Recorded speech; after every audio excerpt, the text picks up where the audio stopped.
Queridos irmãos e irmãs, vamos celebrar de final de semana, o 24º domingo do tempo litúrgico ano B.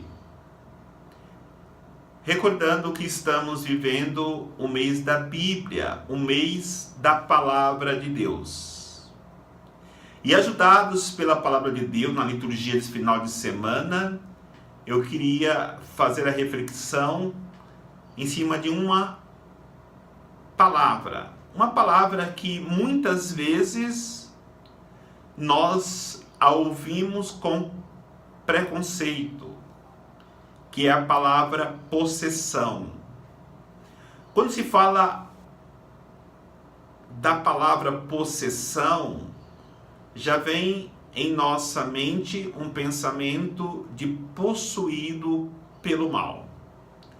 Mas na verdade a palavra possessão, ela quer dizer que alguém tomou posse. E essa posse, essa possessão pode ser possuído de uma condição humana, de uma condição carnal. Muitas pessoas possuído humanamente pela carne, vive pela carne, vive no egoísmo. Como também é claro, uma pessoa pode estar possuída pelo espírito do mal, por Satanás. Aí sim, essa palavra é forte, quando a pessoa está possuída pelo mal. Mas também, esta palavra possessão pode indicar que a pessoa está possuída de Deus, possuída pelo Espírito Santo, possuída pela força de Deus. Para nós entendermos isso, eu quero, através da pessoa de São Pedro, o primeiro Papa da Igreja, nos levar a uma reflexão do que seja a possessão na vida da pessoa. Então, olhando para a figura de Pedro, que professa sua fé, depois de uma pergunta de Jesus, que pergunta para os seus discípulos: e para vocês, quem eu sou? E Pedro, numa profissão de fé firme, diz: tu és o Cristo, o Filho do Deus vivo. Depois que Pedro professa a fé, Jesus começa a anunciar a sua paixão. O Filho de Deus vai sofrer muito nas mãos dos doutores, nas mãos dos sumos sacerdotes, nas mãos dos fariseus, mas depois que ele morrer, no terceiro dia ressuscitará. Pedro começou a repreender Jesus, que isso não te aconteça, Senhor. E aí Jesus anuncia que Pedro está possuído pelo espírito humano, quando diz: os teus pensamentos não são os pensamentos de Deus, mas o pensamento do homem. O pensamento do homem é um pensamento humano, carnal, unicamente, sem ter nenhuma comunhão com o Espírito de Deus. E exatamente isso que Jesus faz. Dá consciência a Pedro que ele está possuído pelo espírito humano. Para nós entendermos como vencer essa condição de estar possuído pelo espírito humano, precisamos sair do Evangelho e irmos até a primeira leitura de hoje. Porque para que possamos vencer o nosso egoísmo, a nossa preocupação carnal, o nosso egoísmo, do medo do sofrimento, do medo de dar a vida, precisamos assumir a condição de servo. Não somente a condição de servo, mas a condição de servo sofredor anunciado pelo profeta Isaías na primeira leitura. Foi assim que Jesus se encarnou e durante a sua vida venceu a sua realidade carnal e tornou-se totalmente espiritual. Porque a figura do servo sofredor é a figura de Jesus, profetizada pelo profeta Isaías, para que Jesus não ficasse possuído pelo espírito humano carnal. Ele se tornou servo sofredor, que mais tarde também Pedro iria compreender e se tornaria também um servo sofredor. Agora, a segunda realidade que nós podemos correr o risco de estarmos possuídos também é pelo espírito do mal. Jesus diz também para Pedro: vai para longe de mim, Satanás.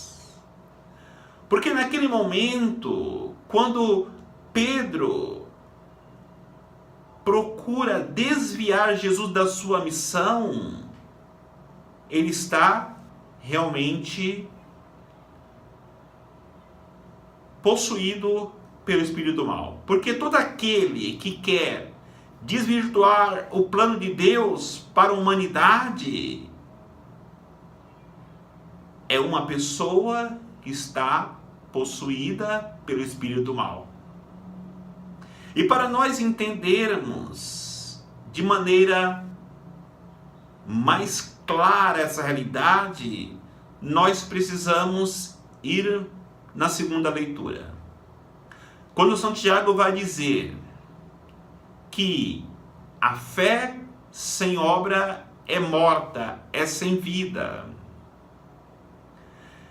Então entendamos que Satanás também tinha fé, mas não tinha obras.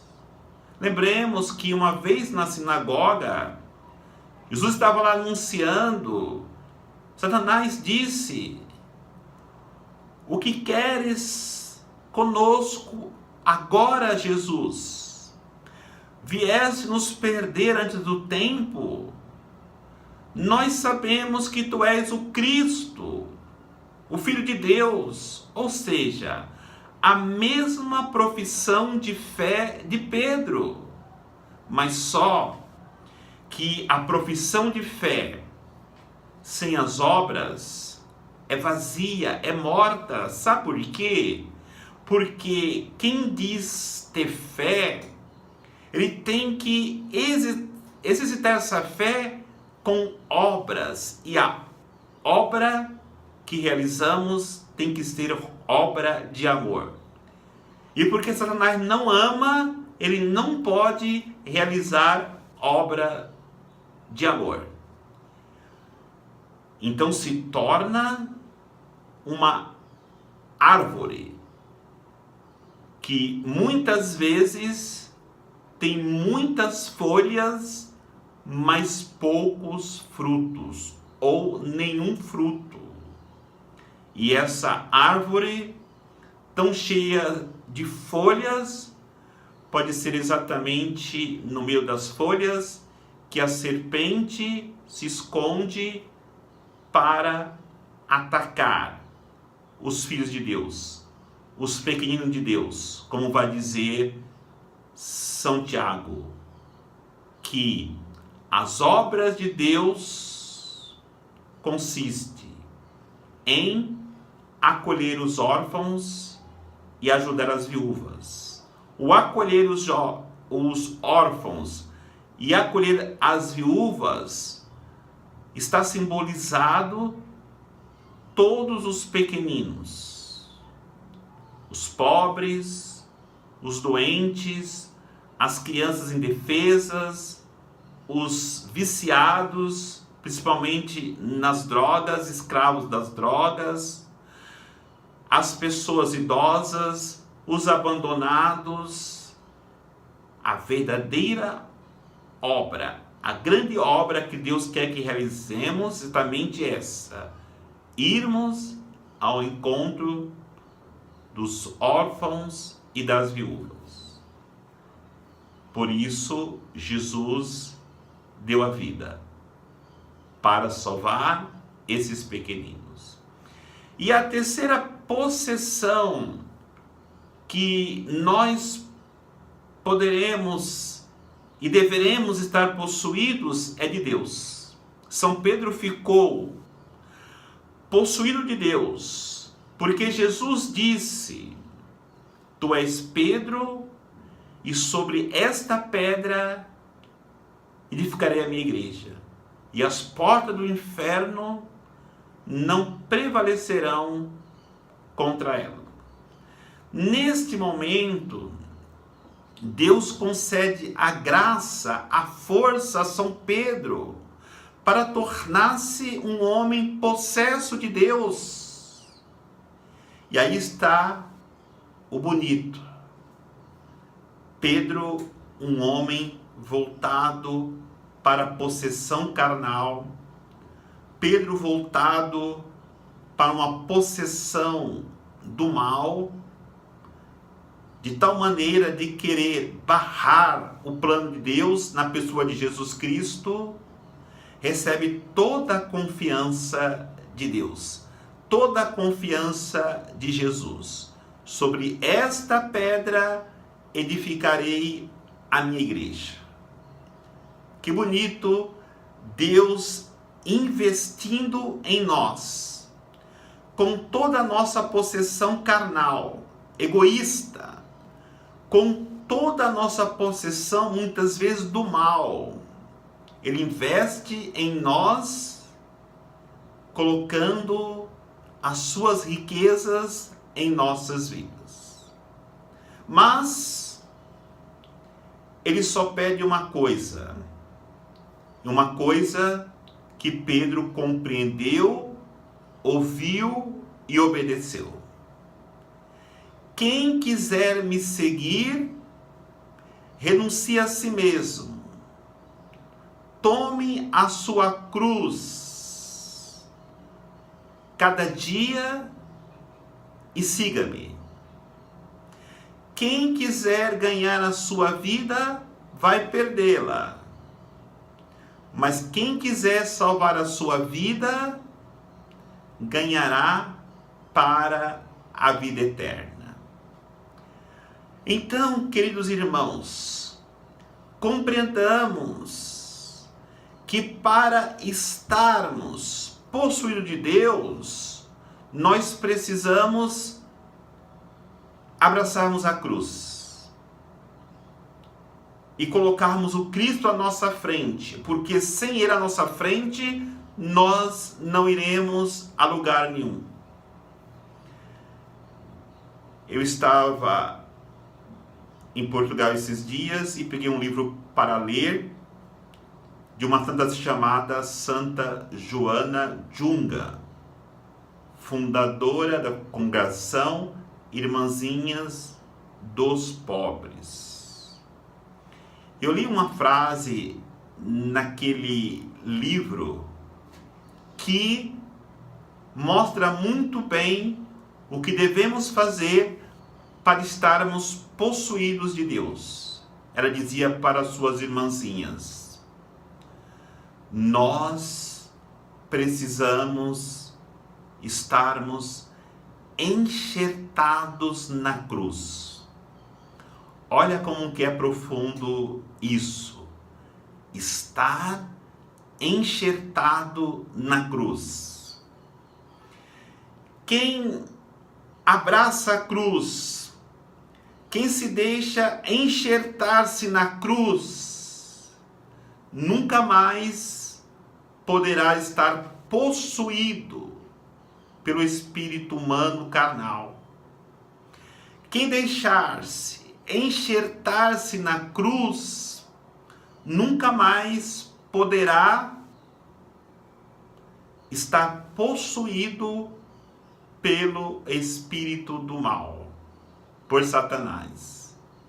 Então, queridos irmãos, abraçamos esta proposta de Deus nesse final de semana, para que a única possessão que possamos estar é na possessão de Cristo, que passa pela possessão da cruz, estarmos enxertados na cruz. Foi exatamente esta paixão que Jesus anunciou a Pedro e deixou ele escandalizados. E na verdade, não foi só Pedro. Todos os discípulos ficaram escandalizados. Como nós também nos escandalizamos da cruz quando nós não estamos enxertados nela. Lembremos de Santa Joana Junga. Estar enxertados na cruz para viver com alegria o mistério da nossa salvação. Que Deus os abençoe, em nome do Pai, do Filho e do Espírito Santo. Amém.